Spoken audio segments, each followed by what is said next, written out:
Guys ഇപ്പോൾ നമ്മുടെ വണ്ടിയിലത്തെ tyre മാറ്റാൻ വേണ്ടി പോവാണ്. ഇപ്പോൾ ടയർ ഇപ്പോൾ കഴിഞ്ഞു, ഇപ്പോൾ ഓടാനില്ല. ഇതിപ്പോൾ ട്യൂബ് ഇട്ടുകൊണ്ടാണ് അമുങ്ങിയിട്ട് ഒന്നും അറിയാത്തത്.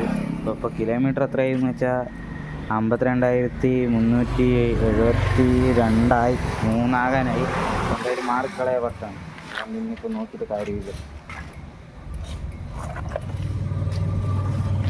ഇപ്പോൾ MRF അപ്പോളോ ഇടാറുണ്ട്. MRF പോയി നോക്കുക. ഞാൻ നേരത്തെ നോക്കിയിട്ടുണ്ടായിരുന്നു. ഇപ്പോൾ എന്തായാലും ബ്ലോഗിൽ ആഡ് ചെയ്യാൻ വെക്കണം. ഇപ്പോൾ MRF ആണ് ഞാൻ ബാക്കിൽ നേരത്തെ ഇട്ടിരിക്കുന്നത്. അപ്പോൾ MRF തന്നെ ഫ്രണ്ടിൽ ഇടാൻ വെക്കണം. അപ്പോൾ എന്തായാലും ടയർ മാറുന്നത് കാണിച്ചു തരാം. ഓക്കെ, ഇത് ട്യൂബ് ടൈപ്പാണ്. ട്യൂബ് ടൈപ്പിന് വരുമ്പോൾ 1750. ഇത് ട്യൂബ്ലെസ് ആണ്. ഇപ്പോൾ ട്യൂബ്ലെസ്സിന് വരുമ്പോൾ 1850 രൂപയാണ് വരുന്നത്. ഇതിലത്തെ രണ്ടത്തെ ഏതാണ് ഇടാൻ നോക്കുക. പക്ഷേ വണ്ടിയിൽ കിടക്കുന്നത് വന്നിട്ട് ട്യൂബ്ലെസ് ആണ്, പക്ഷേ ട്യൂബ് ഇട്ടിട്ടുണ്ട്. അപ്പോൾ അതെന്താ ചെയ്യേണ്ടതെന്ന് നോക്കിയിട്ട് ചെയ്യാം.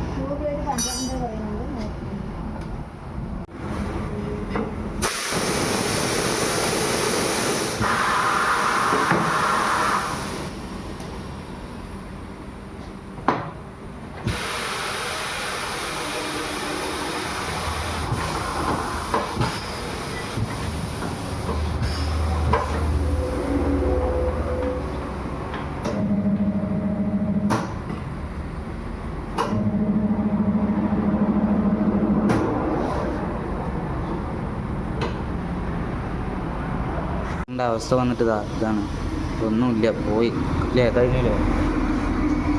പക്ഷേ നമുക്ക് ട്യൂബ്ലെസ് ഇടാമായിരുന്നു. പക്ഷേ ഇത് കണ്ടില്ലേ, വീലിലൊക്കെ മറ്റേത് ക്ലാവ് പിടിച്ചിരുന്നതുകൊണ്ട് നമുക്ക് ട്യൂബ്ലെസ് ആക്കാൻ പറ്റില്ല. അപ്പോൾ ട്യൂബ് തന്നെ ഇടാം.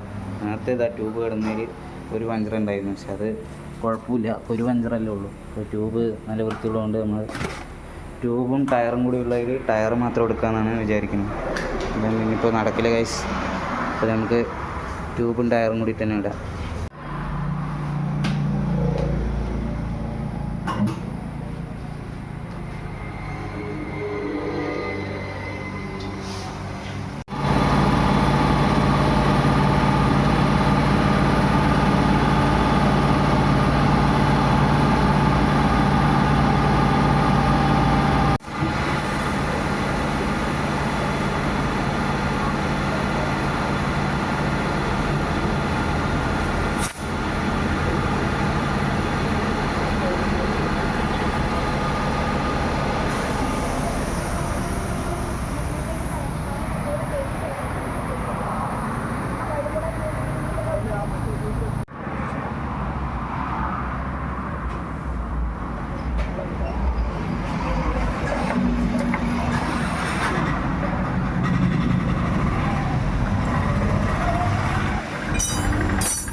ടയർ മാറി വിട്ടിട്ടുണ്ട്. ഇപ്പോൾ ഇതാണ്. ഓക്കെ, ഇനിയിപ്പോൾ ഇതിൽ നോക്കാം, അല്ലാണ്ട് ഇപ്പോൾ വേറെ വഴിയില്ല. ബാക്കിൽ MRF തന്നെയാണ്, ഇവിടെ തന്നെയാണ് നമ്മൾ ഇട്ടത്. ഫ്രണ്ടിൽ MRF. ഇപ്പോൾ പഴയ ടയർ നമ്മൾ വീട്ടിലേക്ക് എടുത്തിട്ട് പോകണം ഗൈസ്. ഓക്കെ ഗൈസ്, അപ്പോൾ നമ്മൾ ഫ്രണ്ടിൽ ടയർ മാറ്റിയപ്പോൾ തന്നെ വണ്ടീൻ്റെ ഒരു ഹൈറ്റ് ഇത്തിരി കൂടി. നേരത്തെ ഇത്തിരി കൂടി താഴ്ന്നിട്ടായിരുന്നു, ഇപ്പോൾ ഇത്തിരി കൂടി പൊങ്ങിയ പോലെയുണ്ട്. ഉണ്ടെന്നില്ല, പൊങ്ങിയിട്ടുണ്ട് ഗൈസ്, ആണല്ലേ. ഓക്കെ.